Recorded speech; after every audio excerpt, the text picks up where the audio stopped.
জিজ্ঞেস করছি সিনিয়র নেত্রী হিসেবে, গৌরীদা 5 বছরে আপনাদের কাছে গিয়ে গিয়ে তোলাবাজি করেছেন, এই টাকাটা পাঠিয়ে দেবেন, এই অ্যামাউন্টটা যেন পৌঁছে যায়, আমার ছেলে ঘরে আসবে, করেছে?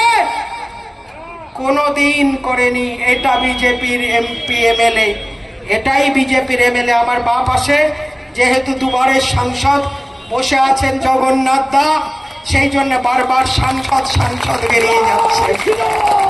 এরকম জগন্নাথ দাও এলাকায় জনপ্রিয়, যখনই নির্বাচনে দাঁড়াবেন তখনই জিতবেন। ঠিক সেইভাবে গৌরীদা এই এলাকার মন জয় করেছে, আর আপনাদের সেই উদ্দাম নৃত্য পাল্টাতে চাই বিজেপি, তাই তাতেই বুঝলাম আপনারা সম্পূর্ণ তৈরি হয়ে আছেন। ভোট এলেই ভারতীয় জনতা পার্টির সমর্থনে আপনারা পদ্ম ফুলে ছাপ দেবেন, পদ্ম ফুলে বোতাম টিপবেন, এতে কোনো সংশয় নেই। বন্ধু, এই পশ্চিমবঙ্গের মুর্শিদাবাদ জেলা একসময় নবাবের জেলা বলে পরিচিত ছিল, রইস জেলা, সমৃদ্ধ জেলা। আপনি মুর্শিদাবাদের যে কোনো প্রান্তে গিয়ে দেখবেন কেমন সমস্ত ইমারত, পুরনো বাড়ি, রাজবাড়ি পড়ে আছে। আর সেই মুর্শিদাবাদের ছেলেরা, যুব সমাজ শুধু রাজমিস্ত্রির লেবারের জন্য ভারত বিখ্যাত হয়েছে, অর্জন করে দিয়েছে। মানুষ বলেছে যখন লাফালাফি করছো, বাচ্চাদের বলে এবার শান্ত হয়ে বস বাবা, তুই যখন এদিক থেকে এদিক এত উল্টোপাল্টা ঝাপাঝাপি করছিস, শান্ত হয়ে বস, বসিয়ে দিয়েছে। আর সেই সুযোগে আপনারা আমাদের গৌরীদাকে কাজের সুযোগ দিয়েছেন।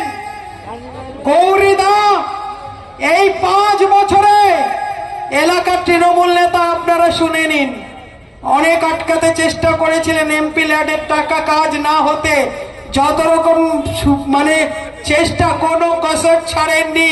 ডিএম কে দিয়ে, এসডিও কে দিয়ে, বিডিও কে দিয়ে আমাদের গৌরীদা 5 বছরে 3 কোটি টাকা পেয়েছিল এমপি ল্যাডের, সম্পূর্ণ খরচ করেছে আপনাদের জন্য, 1 টাকাও পড়ে নেই। এমপি ল্যাডের সমস্ত টাকা, এমএলএ ল্যাডের সমস্ত টাকা গৌরীদা খরচ করে দিয়েছে। Nasipur rail bridge, Nasipur halt station, এর আগে আপনারা ভাবছিলেন? বছরের পর বছর কেন্দ্র সরকার বলছিল, ওই জন্য ডবল ইঞ্জিনের সরকার কেন বলি জানেন? তৃণমূলের বিধায়কের ক্ষমতা নেই, দিল্লি থেকে গিয়ে করে আনে, তাদের ইচ্ছা নেই। যদি ডবল ইঞ্জিনের সরকার হতো তাহলে দেখতেন আপনাদের ভাগ্যের দরজাটাও খুলে দিত, যেমন করে গৌরীদা খুলে দিয়েছে। নসিপুর হল্ট স্টেশন আমার চোখের সামনে, আমি তখন সাংসদ ছিলাম, মন্ত্রী ছিলাম, আমার বাড়িতে গিয়ে রাতে থেকে, বড় হোটেলে নিয়ে নয়, দিল্লির 5 স্টার 7 স্টার হোটেলে থেকে নয়, আমার বাড়িতে থেকে দিদি অশ্বন বৈষ্ণবজির সঙ্গে দেখা করতে এসেছি, আমার নসিপুর হল্ট স্টেশনটা লাগবে, নসিপুর হল্ট ব্রিজটা লাগবে। 2013 থেকে বন্ধ হয়ে আছে, করে এনেছে তো, সেই জন্য সার্টিফিকেট দিতে এসেছি। সেই জন্য এই রোদের মধ্যে আপনাদেরকে ডেকে, আপনাদের মাধ্যম দিয়ে গোটা মুর্শিদাবাদ, যে 64 নম্বর মুর্শিদাবাদ বিধানসভা, সেই সার্টিফিকেট দিয়ে বলতে এসছি, কাজের ছেলে নয়, কাজের ছেলে। আর এই যে পথটা অতিক্রম করলাম না, এই পথে মানুষের ভাষা বলছে, গৌরীদাকে আপনারা কতটা পছন্দ করেছেন, কতটা বিশ্বাস করেছেন। আচ্ছা, আপনাদেরকে জিজ্ঞেস করি, গৌরীদা 5 বছর বিধায়ক থাকলো, গৌরীদা বালি চুরি, কয়লা চুরি, পাথর চুরি কোনো কিছু অ্যালিগেশন আছে? যদি থাকে এখানে অর্জিত হবে। শুধুমাত্র আমার বক্তব্য যারা শুনছেন তাদের কাছে বলতে চাইছি, যারা এখনো ভাবছেন যে দিদি আবার ফিরে আসতে পারে, তারা স্বপ্নের অনেক কল্পনা করছেন। দিদি আর আসবে না।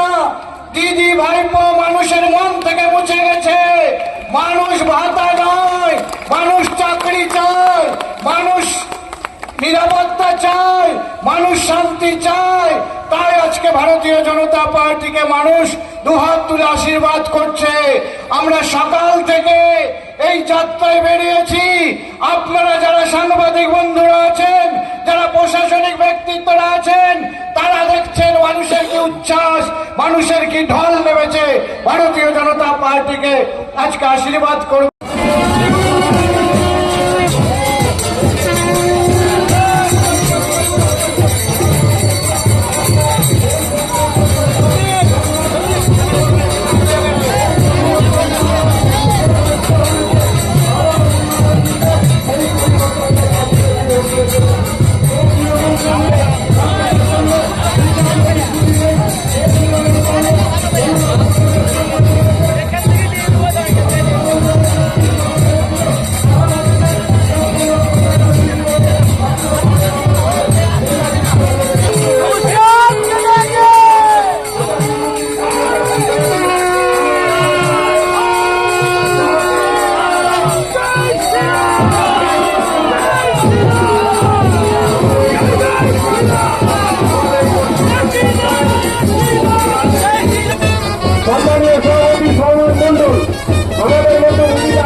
আমাদের পরিবর্তন যাত্রা ধীরে ধীরে